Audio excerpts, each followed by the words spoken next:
Recording. All right. Good evening. Good evening. I will now call the order of the regular meeting of the Board of Park Commissioners. Today is Thursday, December 19th, 2024. The time is 7 p.m. Please rise for the Pledge of Allegiance. Pledge allegiance to the flag of the United States of America and to the republic for which it stands, one nation, under God, indivisible, with liberty and justice for all. Mary Beth, can we have a roll call, please? Commissioner Bendy? Here. Commissioner Bowe? Here. Commissioner Halting? Here. Commissioner Leduc? Here. Commissioner Matza? Here. Now I'll turn it over to Secretary Halting. Commissioner Grau is physically absent for a recognized reason under the statute and district policy and is eligible to participate remotely, which she is requesting. Thank you.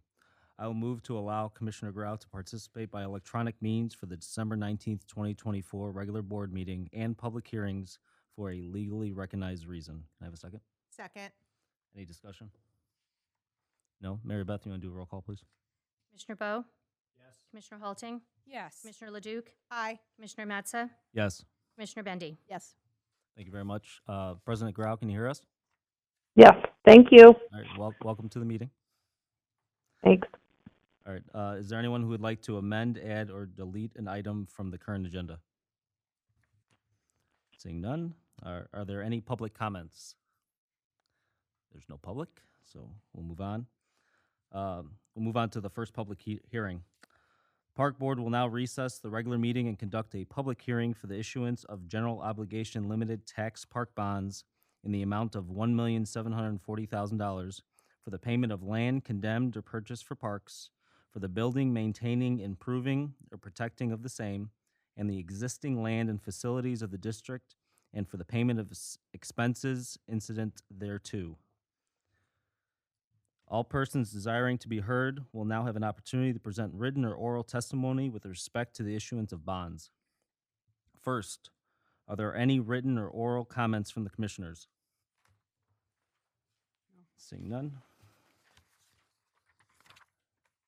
Are there any written or oral comments from the public? Seeing there's no public. Are there any additional comments from the public? Okay. All persons desiring to be heard have been given an opportunity to present oral and written testimony with respect to the proposed issuance of the bonds.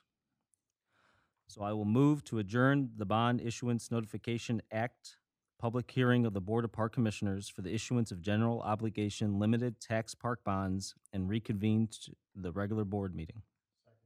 Thank you very much. Is there any comment? No? Mary Beth, we're going to do a roll call, please. Commissioner Halting? Yes. Commissioner Leduc? Aye. Commissioner Matza? Yes. Commissioner Tunnel? Oh, sorry. He's not here. Commissioner Bendy? Yes. Commissioner Grau? Yes. Thank you very much. We will reconvene to the regular meeting. Welcome. Now we'll move on to the next public hearing. The Park Board will now recess the regular meeting and hold a public hearing on the 2025 Combined Annual Budget and Appropriation Ordinance for the Park District. First, are there any written or oral comments from the commissioners? Seeing none. Are there any written and oral comments from the public? There's still no public. No public present, I should say. I will move to adjourn the public hearing of the Board of Park Commissioners for the 2025 Combined Annual Budget and Appropriation Ordinance for the Park District and reconvene the regular meeting. Have a second? Second. Any comments? Nope. All right. Mary Beth, you want to do a roll call again? Commissioner Leduc? Aye. Commissioner Matza? Yes. Commissioner Bendy? Yes. Commissioner Bowe? Yes. Commissioner Halting? Yes. Commissioner Grau? Aye. Thank you very much, and welcome back to the regular meeting again. We'll move on to the approval of minutes. I move to approve the minutes from the December 5th, 2024 regular board meeting. Have a second? Second.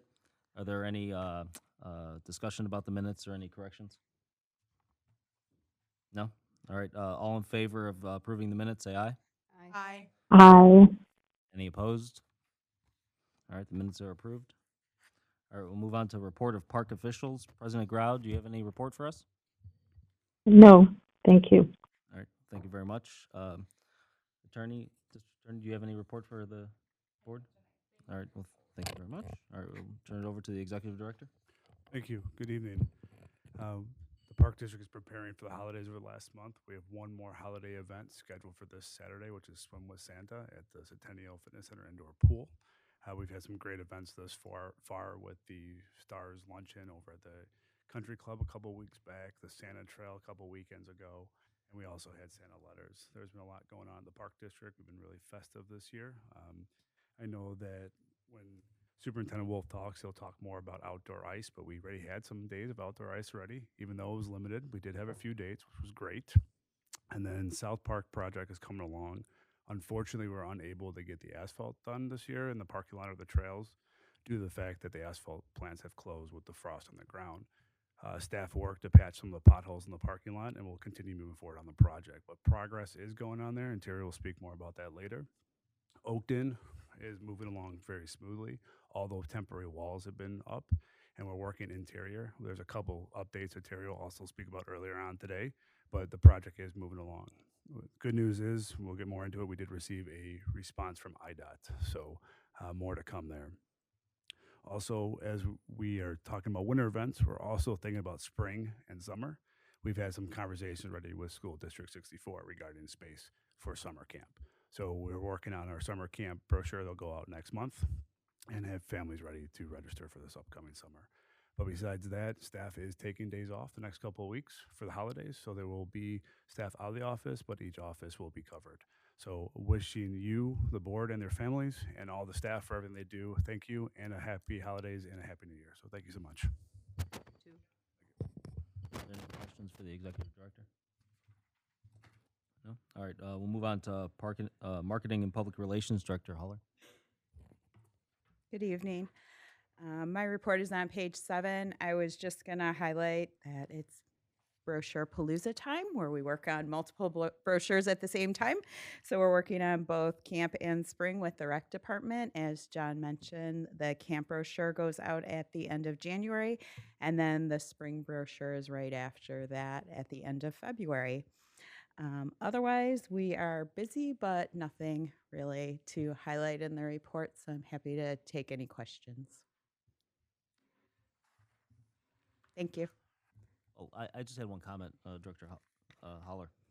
I would be amiss to not congratulate you on receiving your certification Thank you. recently. That is a not an easy one to get. It shows your dedication to your industry and to your personal growth. And I did a little research, and it only seems like there's under 500 total certifications. This is a national certification. yeah. So I wanted to offer you congratulations and Thank you. and a round of applause, because it is not an easy thing to go about your job and then have to do this for nights and weekends. This is something that you don't normally get paid to do and stuff. So thank you very much for still achieving personal goals for yourself, and hopefully you continue growing and doing the continuing education with it. Thank you. All right. We'll turn it over to Director Reacher with Human Resources. All right, good evening. My report starts and is on page 9. I first wanted to make a point to my first point on the report. The district conducted a successful wage reopener yesterday afternoon with our union, so we're just pending signatures from the respective individuals. So that's great news. And then Human Resources and Payroll are working hard to prepare for year end, as well as get ready for the new year. So shout out to Sandra Hernandez, our payroll administrator, and Patty Tragars, our HR coordinator. They've been working feverishly to get it all done and make sure there's nothing missed. So they are doing an amazing job, and we really appreciate them. We've had lots of Paderma trainings in November that Manager Myers has coordinated in collaboration with Paderma. Those have been great reminders for staff that we remind annually, as well as some new tips and tricks. So it's been really good.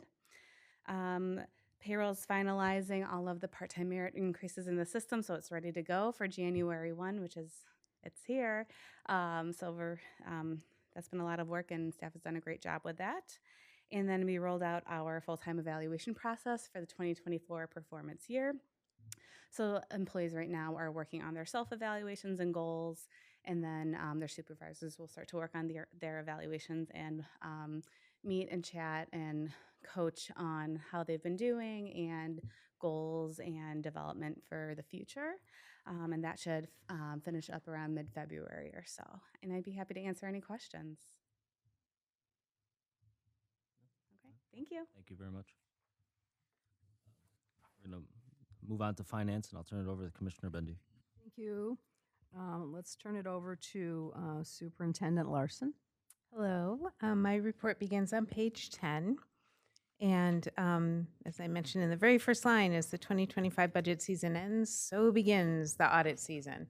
So we are already preparing for our audit. Our team, the finance team, has met. We've organized our files. We've updated our to-do list so we can get started right after the first of the year.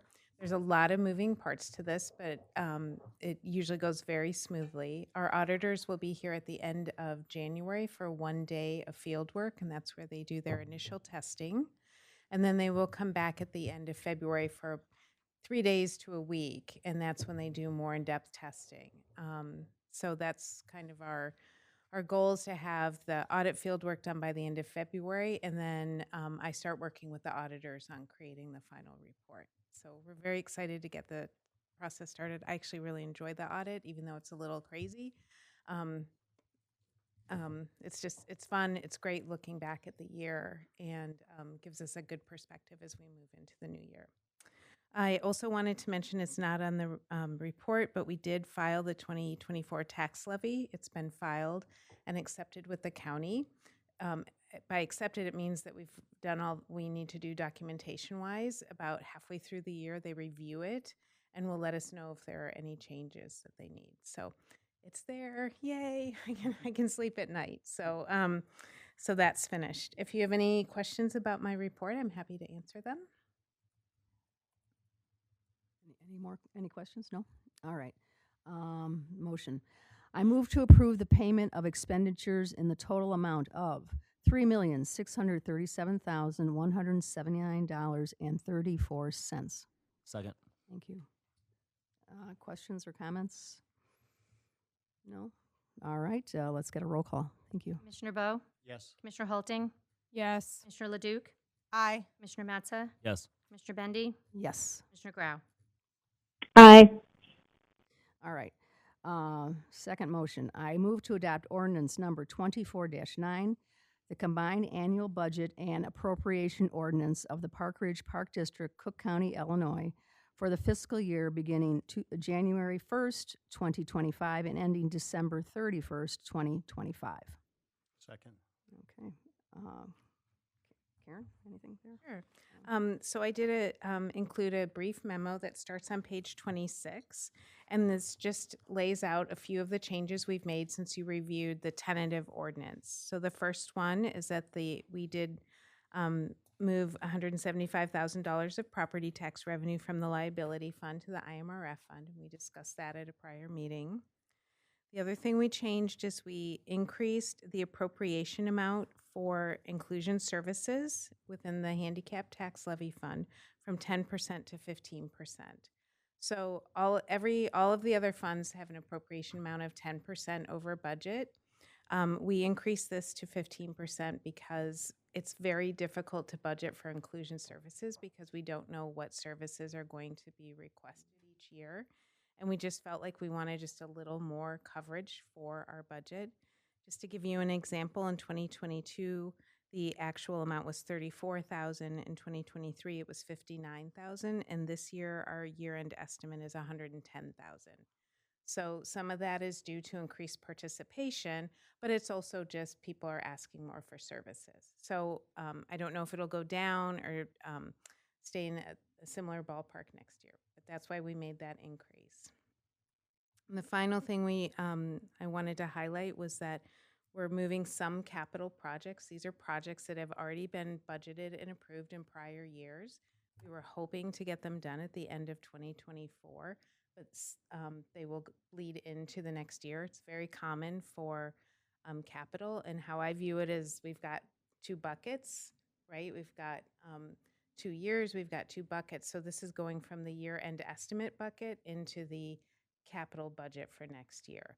So it's already been approved. It doesn't change the fund balance because it's just moving it from one place to another.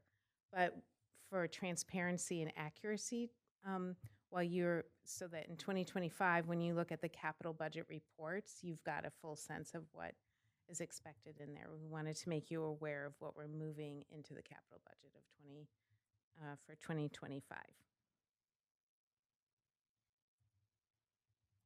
Any questions or comments for Karen? Thanks for the chart that details what's being deferred and everything. It was Oh. really easy to read, so appreciate it. Good. Yeah, you're welcome. So for the inclusion services, is that usually just people want like aides for their kid to participate? It's the work we do with Manassar. Okay, it's not for inclusion in our programs? No, it is. It Okay. is. Yeah. So we work with Manassar, and then to get the aids. So the aids come from Manassar. Okay, gotcha. Thank you. I just want to thank staff for putting all the time and effort into putting this budget together. I know it was a long process. I knew it was the first one for our new executive director, and I know there was a lot of interesting questions that came from the board, and you guys handled answering them in a timely manner. And just want to thank everyone for their hard work. Thank you. And, I will, after the new year, I'll sit down with the admin team and other staff too to see what ways we can make this work better for next year. Because in some ways, we're already starting to think about next year. Looking forward to it in 9 to 12. All right. Wait, we voted? I can't remember. Okay. We didn't vote yet. Okay, go for it. Couldn't remember. Commissioner Leduc, Aye. Commissioner Matza, Yes. Commissioner Bendy, Yes. Commissioner Bowe, Yes. Commissioner Halting, Yes. Commissioner Grau. Aye. Wonderful. Thank you all so much, and thank you for the time you put in reviewing the budget. And now you get to watch me highlight the day it's done. Look it, it's done. Yay! Everything's highlighted. I know. Next year. So thank you very much. I appreciate it. Very good. All right, let's turn it over to Commissioner Leduc for recreation. And I would like to turn it over to Superintendent Armour. Thank you. My report begins on page 35. The events in November and early December were very festive. We have some highlights throughout the report, and they continue throughout the month to wrap up the holidays and a few New Year's events as well. The 4th and 5th grade night at the indoor pool saw a great turnout with 91 participants, so that's becoming more popular. And youth basketball is in session now for all age groups with participation at the highest we've seen. So that's great. Very busy in the schools and at the gyms that we're able to use. The Activity Center had a busy November with 81 attending the turkey trot and lunch. We are grateful for Lori Straff, our supervisor at the fitness center. She happily came over to lead the group for a short indoor workout when the weather outdoors did not cooperate to walk. The fitness center cyber sales saw an increase compared to last year, and also wanted to point out the wellness grant that the district received for staff wellness initiatives for 2025. From Paderma, so that was great. Thanks to the staff for putting that together. And then the indoor swim lessons were offered over Thanksgiving break. That's become very popular, 93 participants, so it'll again be available over winter break. So that's, getting the kids out and doing something indoors and learning a skill, of course. I'd be happy to answer any questions you may have. I just noticed the Hot Shots gymnastics number Yes. 577. I know. I've mentioned at the past few board at the meetings. That's just they're offering more and more, and that's something our previous contractor was kind of pulling back on the offerings that they had compared to even 5 years ago. They probably only had a fourth of the classes. So there's a want and a need. And so that's great that we have somebody that's willing and able. No, that's big increase. Yes.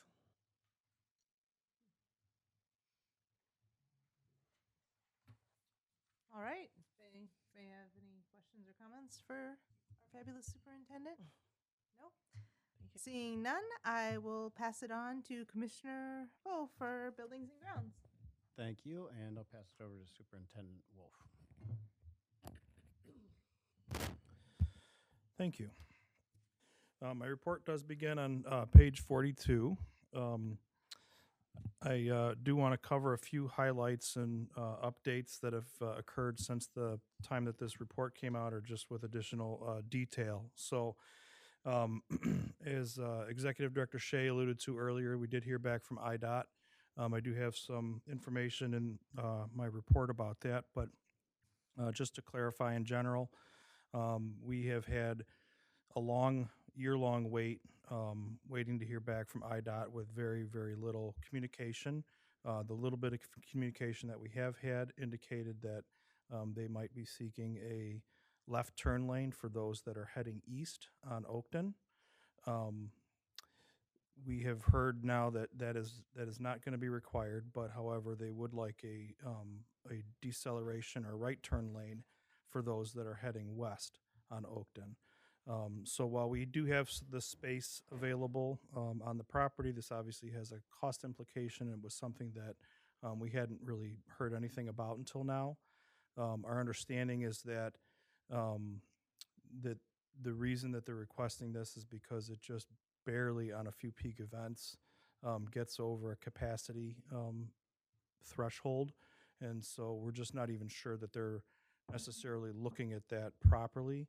The traffic study engineers have indicated that it's not warranted there. So we're kind of at a difficult spot, and any conversation with them seems to lag about 6 to 8 months currently. And that's been White's experience with them on other projects as well. So we're still kind of looking into this and like reviewing our options. One option might be to just accept their plan and go forward, install the turn lane and accept whatever comes with that. The other option would be to, request an audience or an opportunity to have some conversations with them, which has not been very easy in the past, but something we might seek anyway, to see if we could have some, financial relief, seeing as that it's such a narrow margin and it's not, recommended by our traffic engineers. So one of the things that we've discussed with White is that either of these avenues will likely not be concluded until about 2027 because of how IDOT is with their responses at this time. We have had a preliminary conversation with the city, which aligns with what their conversations and responses have been previously, is that they would not necessarily have this delay the opening of the facility. So we're not concerned about that. They would offer us temporary occupancy, understanding that we're working with IDOT. That takes a long time. So we still have a little more information to come. We're going to be regrouping with White after the holidays, but while we don't like the information that we've heard so far, at least we're starting to hear something back on this and getting some direction. So I think it was a pretty heavy one, so I wanted to put that out there for anyone to have any, opportunity to bring any questions or comments that they might have to that at this time. So this is a right turn lane. If you're on Oakton, a right turn lane driving west right before you enter the facility. Right? That's what, That is correct. Well, but not a left. Okay. no. Okay. I'm helping Cindy here, so so she can't see us shaking or nodding our head. So, Thank you. So one of the things that we've also noted, with the layout of the Oakton parking lot, it's different than some other parking lots where you might turn off the road and immediately have parking. There's a pretty lengthy lane that completely blocks you from any other vehicles kind of pulling out. There's a lot of what we would, we've referred to as stacking available within the parking lot, so that vehicles could pull in for quite a distance and you could fit quite a number of vehicles. So because of the minimal response and information and conversation that IDOT has, we don't have any understanding that they've really even evaluated it from that perspective. And it's just the most challenging part of it is that we can't just pick up the phone and have a conversation or an email with them to talk through this. So So, and when you're talking about our traffic engineers, you're talking about White's? Who's traffic engineers?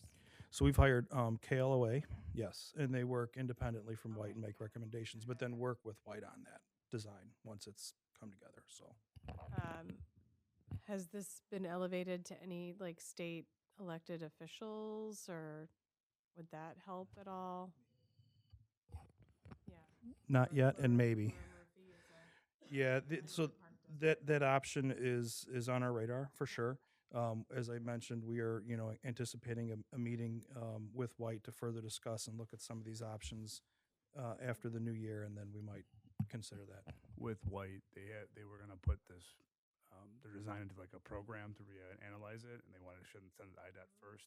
So once that was gonna happen, I was gonna reach out to both our Moylan and Murphy after the new year to get conversations, because we start that now. We felt that it just maybe get left on the desk and overlooked over the holidays. So we're gonna look at bringing that back up after the new year. So that is on our radar. Do you have a cost estimate for that? We do not. We do feel that it would likely be within the money that we have reserved for this, a little less, but we don't have a full-blown estimate at this time. Would this affect current building? Like, I know the parking lot was extended close to the Oakton or the Marquee. Like, if they decide to do this long-term, are we going to have to take down something that we've just recently put up? Or No, actually, this turn lane would fit to the street side of the sidewalk that's planned. The only thing, I think there's one or two stormwater structures that might have to be impacted, but it's nothing that have been planned. I believe they're ones that exist in the street currently at the curb, and so they would just have to be moved over to where the new curb would be. There might be some utilities that are not things that we have just recently installed, but just utilities that are in the right-of-way that we would be responsible for. So our conversations with White indicated that this plan, as it's anticipated, if we were have to move forward with it, would not take out anything that we just constructed. So,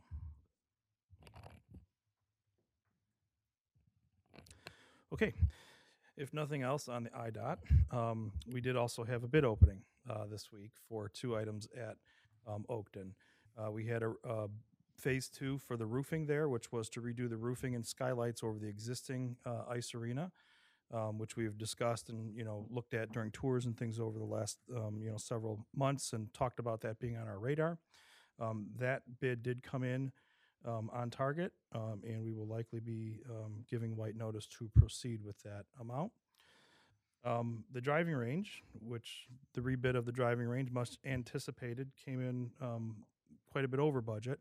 And so there again, we're working with White on some, cost mitigation strategies and to kind of identify, are there any other, options that we have out there, or is this just something that we'll have to work with? So we do have, some savings in the project. So, we do anticipate that there's money there, but, what does that mean to the other items that we had kind of hoped to fit in with the overall project as a, add-on towards the end? So again, we just opened these up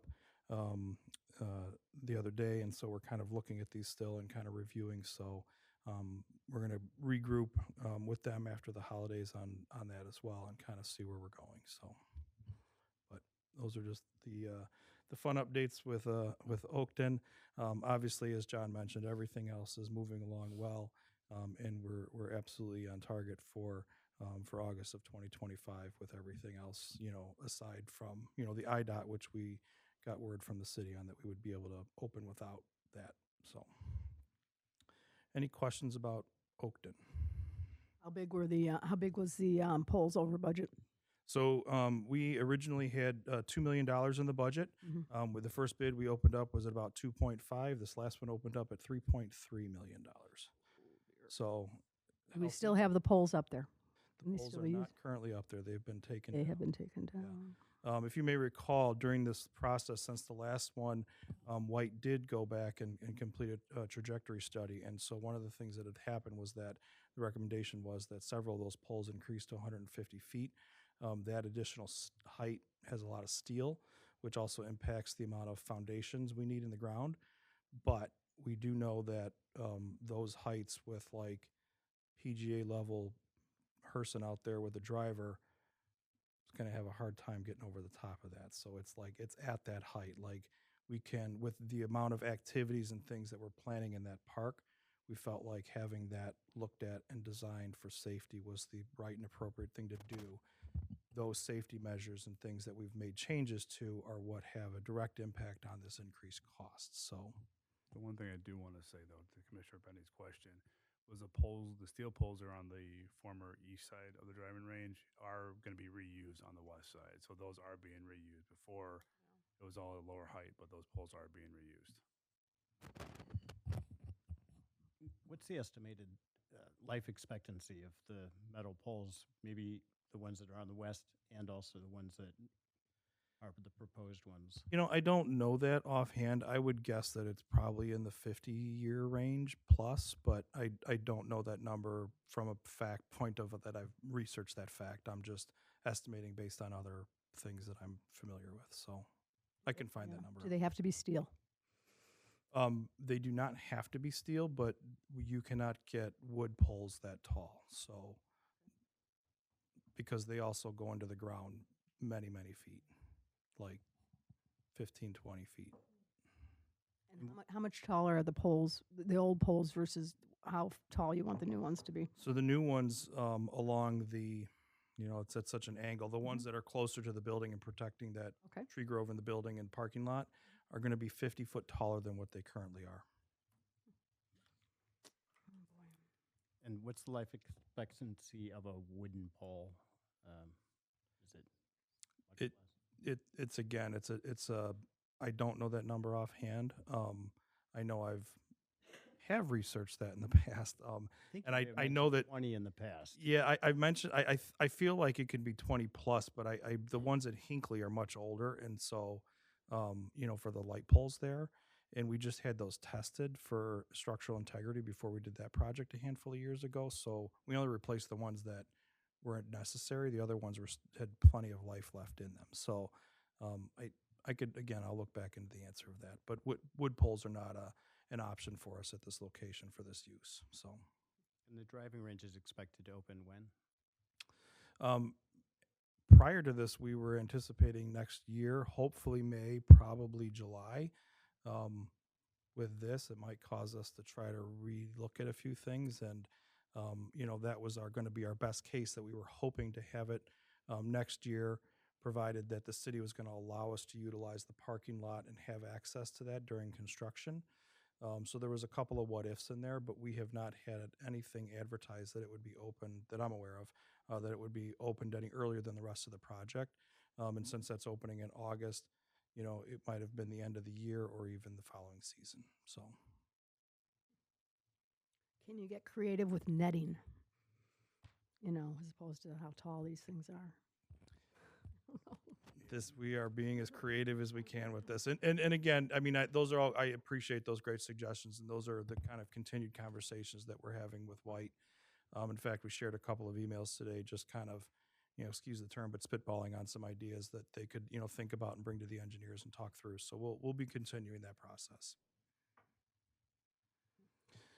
Well, I'm gonna go back to when we were doing this property, and you know, we had the paddle ball, and that was on the design, and it didn't happen. So, you know, it's just something that sometimes this is like, sounds like it's $1 million over budget now. So, which is tough. That's a tough one.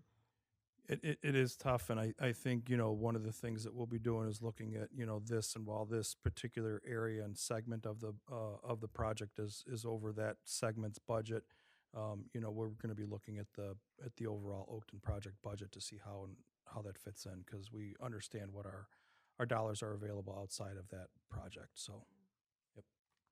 How many people bid on the polls? We had one bid. Okay. Is there an opportunity to, I know we've done this once before, but to rebid it? One of the things White is doing is reaching out to find out what is causing there to be a lack of interest. Sometimes in situations like this, when you have one bid, especially after you've bid similar work twice, is that that industry is just really inundated with work, and when there's few contractors, they can be picky and choosy, and this might be a more challenging project that they don't have a higher profit margin on. So I've run into this with other projects in the past, so it's not fun, but we'll see what they come back with, and but that's something that caught our attention. So probably. So, all right. If there's nothing else on Oakton, I do want to follow up with South Park, and we'll be progressing into happier news as my report goes on purpose, as designed. South Park, the playground is nearly complete. In fact, if you were to drive by, you'd look at it and say, "Wow, that playground looks complete." And by all means, the playground is complete. But we do not have all the site furnishings in yet, and so with the site furnishings, there's a few other touch-up details.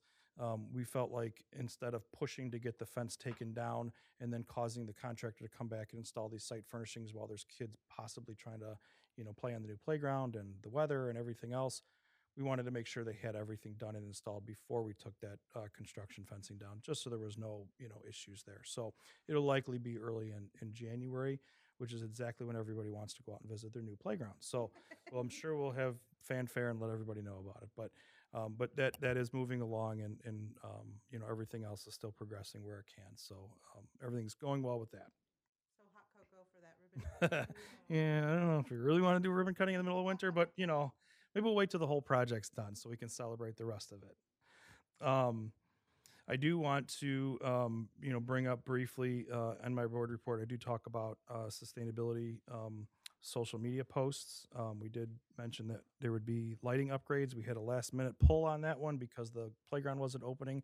We didn't want to confuse people that the playground was open. So instead, we'll be having a social media post soon about our new electric vehicles. So I just wanted to clarify that that change that happened since the report came out. Our ice has been opened twice this year already. We went at it pretty fast and got after when we had the cold weather. My staff tells me, because we've been tracking this, that we have actually been open twice as long this year as we were for the entire last season. So, and I've never had it open this early, and we didn't even come close to having ice before Christmas last year. So we'll see where the weather takes us for the rest of the year. But we do have some challenges, as always, with people going onto the ice when it's not fully frozen, thinking that it looks good, and then breaking through. So we've had 2 or 3 events where staff have had to go out there and patch it. We have a special tape that works underwater, but it's not fun for anybody. So, but we're keeping up with that. And then lastly, on the good news is that we have sold now our second vehicle. I identified one. The second one sold for a little over $13,000. So we've gotten rid of our surplus vehicles, and those will be funds when they come in. Will add into our budget that we didn't really budget for or anticipate. So that's all I have. Happy holidays. Be happy to answer any questions, though. I have a question. Yes. Go ahead. Can you hear me? Yep. I can't hear you. Okay. Hear you. Who designed the lovely back panel? Someone sent me a picture of our electric vehicle going around town. Did Margaret design that, or did it come with the vehicle? It has a big plug on it and says it's fully electric. It's actually one of Margaret's staff, Jim Lachette, designed that. Very clever and very catchy. Margaret's thanking you and nodding in approval. She doesn't have a microphone, so I'm giving you the plug. Oh, it's great. It's great. It's great marketing. So thank you guys for thinking that. Yep. Yeah, I was going to say. And it's charging okay? You found the charging okay? We do have the 2 chargers being installed, but even just the, like the portable chargers have been working fine. So yeah, they're charging just fine. Good. Yes. I'm sorry, Superintendent Wolf, did we receive the rebate that you had mentioned, or we just applied for it? For the charging stations? correct. Yeah, so the charging stations haven't been actually installed yet. We've applied for it. We're pre-approved for the rebates. And the installation is expected to take place in sometime in the next couple of days. We're looking at the end of this week. We heard as of this morning, Lauren let me know that might possibly be on Monday next week that they'll come out, and then I think the rebate actually goes directly to them and offsets our cost to them for the project. So What was the total cost, if you can remind us? I'll have to follow up. I don't have it. It was Is it like a quarter, a half, or 10%? A little bit? it was just it was like I think our out of pocket cost was like just about $1,000 or so. It was very little for 2 chargers to be installed. Yeah. Yeah. Right. Is it something, I know some of those rebates, like 2024 is locked. Like if you don't get it done by the end of the year, like you lose it. No, this. I don't think so. I think we're locked in on this, but either way, I know Lauren and our Fleet 4 person Kramer are both working on this and making sure that everything's going to take place. So yep. Awesome. Thank you.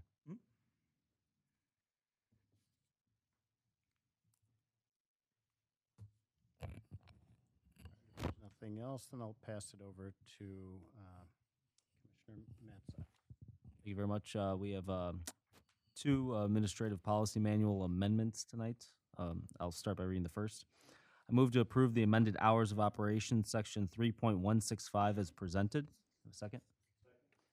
Executive Director, did you want to go over this? Yeah, this was just a recommendation from Paderma changing our rules for our hours of operation of playgrounds and parks from dawn to dusk to sunrise to sunset. That's more because you could have a physical time assigned to sunrise and sunset if you look in your app. So this was a recommendation from Paderma, and then this allows us to update our signs as we put in the budget for next year with the new ordinances included on them. Are there any questions about this amendment for the hours? Just under number 2 is sports courts, platform tennis. Do we have platform tennis? We do not. It was anticipated with this project, as was mentioned earlier this evening, but we do not have it currently. But this change covers in the future if we were to have it, correct? Yes. All right. Are there any other questions or comments about the hour changes? No? All right, Mary Beth, can we have roll call, please? Yes. Commissioner Benty? Yes. Commissioner Bowe? Yes. Commissioner Halting? Yes. Commissioner Leduc? Aye. Commissioner Matza? Yes. Commissioner Grau? Aye. Thank you very much. And we'll move on to the second one. I move to approve the amended refund policy as presented. Have a second? Second. Thank you. I didn't know if Superintendent Armour wanted to take care of this or, okay, Sure. thank you. I think most of the board is aware of our long wait lists that we experience, especially in the summer. And it's most often the result of individuals signing up for several camps in the same session, often holding spots until the last minute or even till after camp starts, despite multiple calls, emails, reminders. And there's been refunds up to thousands of dollars on some occasions after camps have started. So definitely been a challenge for us. And also, unfortunately, most often it's too late to fill the spot with another camper, which is, unfortunate for that camper who may have really wanted that spot. And then, of course, we've already secured staff, supplies, field trips booked. So there's definitely a financial impact there. Staff research compared to other districts, we're definitely very lenient and feel a change is needed to, assist with some of the challenges that we identified in the memo. We also realize a change like this would have to be very heavily marketed. We have worked on how it would look in the brochure in a chart format with specific dates. And in addition to how we regularly market information, to include in all parent letters, at the parent meeting, and the regular weekly updates that each camp gets sent to the parents. So that's something we really have to push this year because it is a bigger change versus just $3. So in addition to that, we're also proposing increasing the administrative fee from $3 to $5 across the board. The $3 has been in place since 2014, so it's been quite a while. And the goal is to help curb just some of the really long wait lists due to double, triple booking. And, we hope we don't have to put forth with some of these. We have a tiered approach is what we're presenting. And hopefully it just helps curb some of that and that we don't actually have to implement it very often.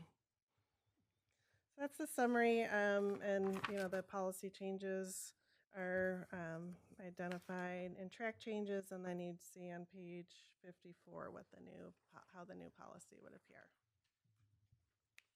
Any questions or comments? Other park districts that have, like a robust programming like we do, where do they fall with this stuff? I mean, There's some that have tiered approaches. Okay. Some are, just a dollar amount. Mhm. There's some that give no refunds plus an administrative fee 2 weeks prior to the start of the camp session. So, it varies depending on the district. Yeah. Okay. There's definitely a little Sounds steeper- fair, I think. Does it sound fair?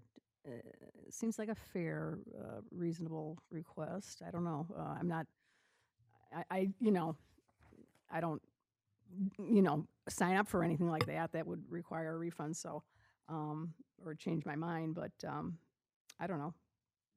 Maybe some of the moms don't. Might be better.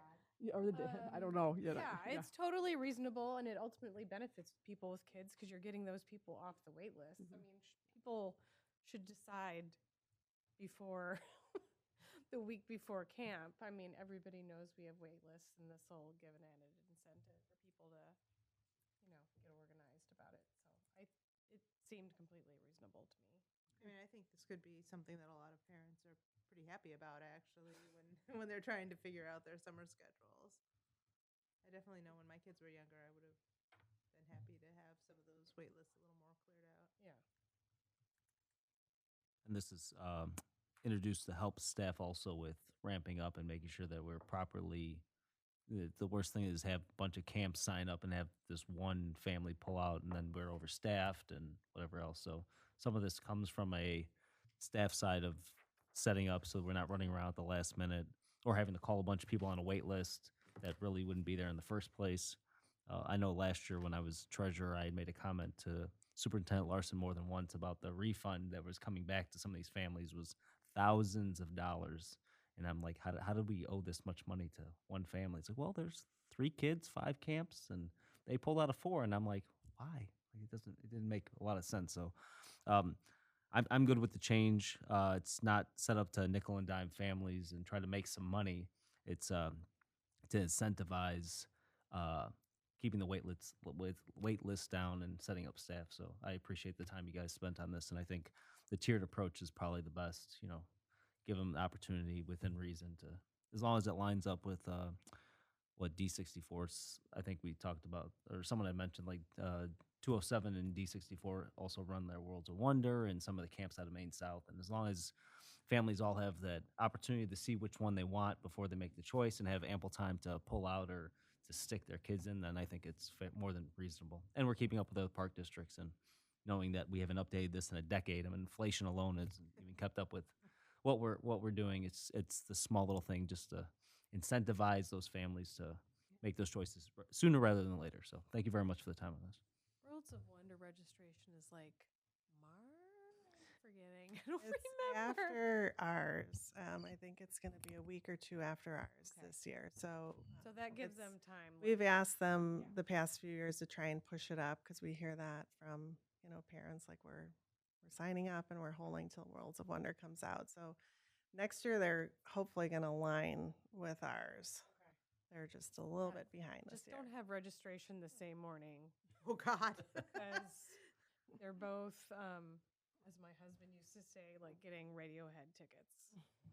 He's like, it's easier to get Radiohead tickets than sign up your kid for World of Wonder. So, anyway, okay. And then I had one question.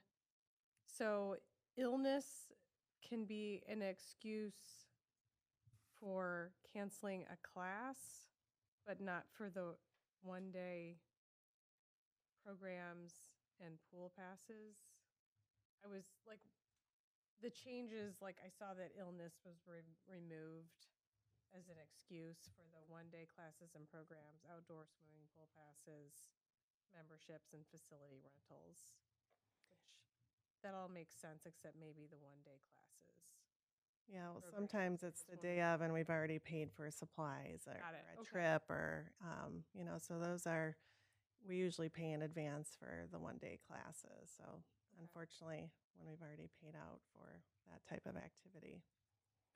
But, if there's a wait list, we try and fill it. And then, if we can fill it, then that's kind of our just internal practice. Okay, great. We wouldn't hang on to the money if we That could makes fill sense. this I slot just wanted last to hear minute. the logic because I saw it was different for one than the other. Okay. Any other comments? No? I had a comment. Go ahead, President Grau. The refund for one-day classes, there's none canceled within 30 days of the rental activity. I mean, sometimes you sign up 2 weeks ahead of time and you can't cancel the next day.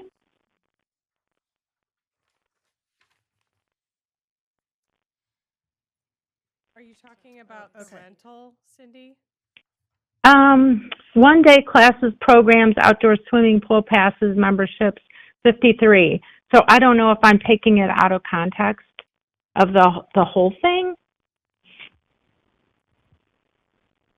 At the very bottom paragraph on page 53. But 30 days seems like a long time for a one-day class. That's for the rental. That's for rentals. But you're right, Cindy. So if you sign up for a one-day class, you have to commit. Like you can't. Yeah, I don't understand if that's rentals.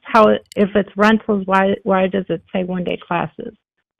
It's the way it's phrased, President Grau. So it's a list of items that no refunds will be issued for. So it includes one-day classes or programs, outdoor swimming pool passes, and memberships.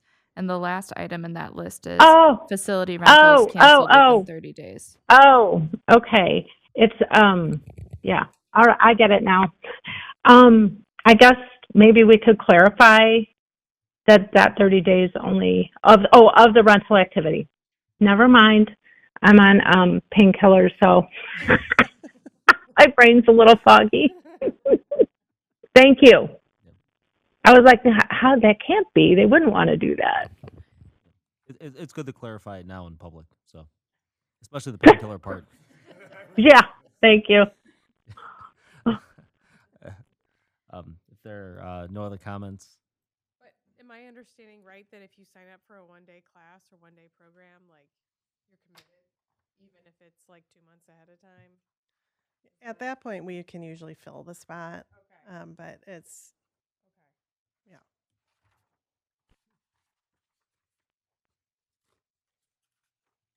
yeah. It sounds like this is going to help us greatly. I hope so. Yes. That's the intent. We hope we don't have to use this camp refund policy. That's the goal. if it helps, I'm sure you will. if it helps staff out and it to make it a little bit easier on them to fill these, especially camps because they're so popular, I think it's important that we at least look at it and try it out. We can always come back and change it if it doesn't work out, I guess. But it benefits the community too, not just us. You got to pay for those. So. You got to pay for those polls at Oakton somehow, right? So. Ha ha. All right. If there's no other comments, Mary Beth, you want to do a roll call, please? Commissioner Leduc? Aye. Commissioner Matza? Yes. Commissioner Bendy? Yes. Commissioner Bowe? Yes. Commissioner Halting? Yes. Commissioner Grau? Aye. Thank you very much. I would turn it over to Commissioner Tunnel for intergovernmental, but he's not here. I will say one thing that the mayor had invited out all the elected officials recently to do a little holiday meet and greet. Commissioner Leduc, Commissioner Bowe, and myself went. It was nice to mingle with some city council members, D64, D207, Maine Township. It was good networking. It was nice to talk about things that were of public importance to all of us, and then about stuff that didn't matter to anyone. So I appreciated the invite, and I hope that there's more of those gatherings in the future. Communications and correspondences, Executive Director, do you want to do this? There was an email included in your packet on page 55 from a concerned grandmother regarding preschool drop-off and pickup. Since then, April, Superintendent Armour and the preschool staff has reached out to the grandmother and went over our policies and procedures regarding a public building and preschool and received a positive feedback back from the grandparent saying thank you and she understands. Superintendent Armour, I don't know if you have anything else to add to that email. No, I think just the awareness of, we only have the preschool wing locked or unlocked at drop off and pick up for a short time period, and it's bulletproof glass. We told her about our emergency procedures and checking IDs until the teachers are familiar, and that we have exit doors in each room, and that we have panic buttons. So, between that and a few other things, I think she felt, her email said it definitely brings her some ease, and that I don't think she was aware of all of the protocols we have in place. And President Grau was copied on that email as well. So sounds like we alleviated some of her concerns. That was a great letter, April. And I remember when Joan and I went to the preschool open house, we had the same question, and I had forgotten the answer. It's quite detailed answer. But I wonder how many of the other parents wonder about that, or, Yeah, I think staff talks about it, at the beginning of the year and in some of their Oh, good. welcome information. Good. And it's perhaps something that the grandmother just was not aware of if she's just doing drop off and pick up. Right. Yeah, it's those secondary guardians for those children that probably didn't get the email or the introduction or the walkthrough and stuff, and they go in one day, they see one thing, but it was nice that you guys were able to answer your email and got a positive response out of it. So I know the community will thank you for that. All right, we'll move it over to new business. Is there any new business? No. All right. Well, on behalf of myself, the board, I want to thank staff for everything in 2024. I wish you guys all a happy holiday and successful 2025, and I look forward to all the great things that we're going to be putting in motion. And wish everyone else a safe holiday and a happy New Year. You too. Thank you. All right. I'll move to adjourn the meeting of the Board of Park Commissioners. Second. Thank you. All in favor, say aye. Aye. Any opposed? There's no tunnel tonight, so you can't say no. All right. Thank you very much. Have a happy holiday, everyone. You too. Bye, guys. All right. Bye, Cindy. Thank you.